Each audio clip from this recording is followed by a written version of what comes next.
राधे राधे, श्री कुंज बिहारी श्री हरिदास। तो आज आपको एक सुंदर सी कथा सुनाते हैं। मदन मोहन जी करौली कैसे पहुंच गए। पहले तो वो जयपुर में विराजते थे, अब करौली कैसे पहुंच गए।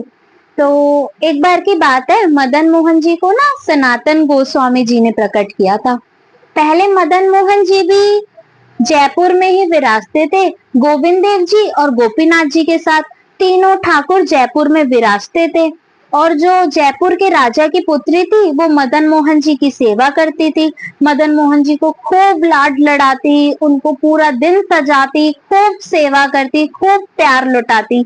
और जो राजा खुद था वो और उसकी पत्नी गोविंद देव जी और गोपीनाथ जी की सेवा करते थे। अलग अलग महलों में ठाकुर जी विराजते थे और खूब सेवा होती थी। तो जैसे ही राजा की बेटी की शादी होने लगी तो राजा ने कहा कि बिटिया, तुम्हारा विवाह है तो बताओ तुम्हें दहेज में क्या दे।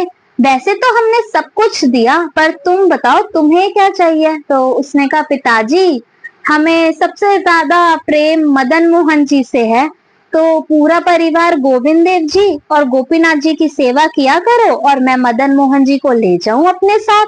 तो राजा रोने लगा, अपनी पुत्री के आगे सर झुकाकर बोलने लगा कि पुत्री, तू मुझे क्षमा कर दे, तू जो मांगेगी मैं वो दूंगा, पर ठाकुरों को नहीं दूंगा।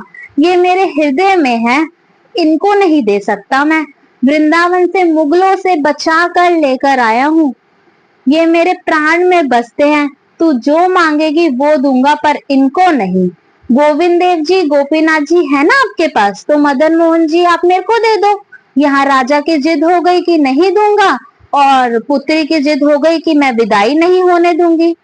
तो राजा की पत्नी ने कहा कि वैसे भी हमारे पास गोविंद देव जी और गोपीनाथ जी हैं, इनकी सेवा हम करेंगे, और वैसे भी मदन मोहन जी की बचपन से सेवा इसी ने करी है। तो राजा ने एक प्रस्ताव रखा, पुत्री एक काम करते हैं। वो बोली, क्या। मैं आंख पे तेरे पट्टी बांधूंगा, मैं 6 स्वरूप बनवाऊंगा मदन मोहन जी के, और उसमें से एक असली मदन मोहन जी होंगे। अगर तूने पहचान लिया तो मैं ये समझ जाऊंगा कि तू नहीं, ठाकुर जी खुद तेरे साथ जाना चाहते हैं। पुत्री बोली, ठीक है आप ऐसा करो। राजा ने मदन मोहन जी के 7 स्वरूप बनवाए। सब कुछ एक जैसा श्रृंगार, एक जैसे वस्त्र, एक जैसे हाथ, बिल्कुल एक जैसा। अब राजा ने कहा, चल पुत्री, अगर तू इन 7 में से पहचान लेगी, असली तूने पहचान लिए, तो मदन मोहन जी को ले जाइयो। उसने हाँ तो बोल दिया। अब वो कांपने लग गई। जैसे ही वो रात्रि में सोई तो बहुत रोई और ठाकुर जी से कहने लगी, नाथ, मैं आपसे बहुत प्रेम करती हूँ, मैं आपके बगैर नहीं रह सकती, पर कहीं मैं आपको नहीं पहचान पाई तो मेरे तो प्राण ही निकल जाएंगे। विदा होना तो बहुत दूर की बात, रात भर रोती रही, मैं कैसे पहचानूंगी। तो मदन मोहन जी रात में स्वप्न में आ गए और बोले, तू चिंता मत कर, तेरो ही मन ना है मोहे ले जावे को, मेरो भी मन है रो तेरे संग जाने को। अरे जे सब मेरी सेवा तो करे, पर तेरे जैसी सेवा ना करे, मेरो भी बड़ो मन है तेरे संग चलवे को। उसने कहा, कुछ कृपा तो करो, तू जैसे ही कल मेरे सारे स्वरूप को पहचानेगी, जैसे मैं होंगे, सारे स्वरूप में मेरे हाथ बांसुरी पर रहेंगे, और जैसे ही मेरे पास आएगी तो मैं हाथ की जो कन्नी उंगली है वो उठा दूंगा।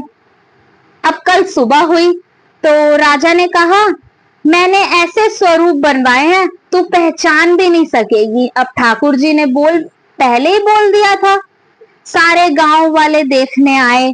जैसे ही सारे स्वरूप, 7 स्वरूप के आगे से पर्दा हटा तो सारे स्वरूप एक जैसे। अब उसमें से एक स्वरूप मदन मोहन जी का था, जो 5वां स्वरूप था वो मदन मोहन जी का था। पुत्री ने जैसे ही 5वें स्वरूप की तरफ पहुंची, उसने मुख को छुआ, उसने गले को छुआ, उसने सारा श्रृंगार छुआ।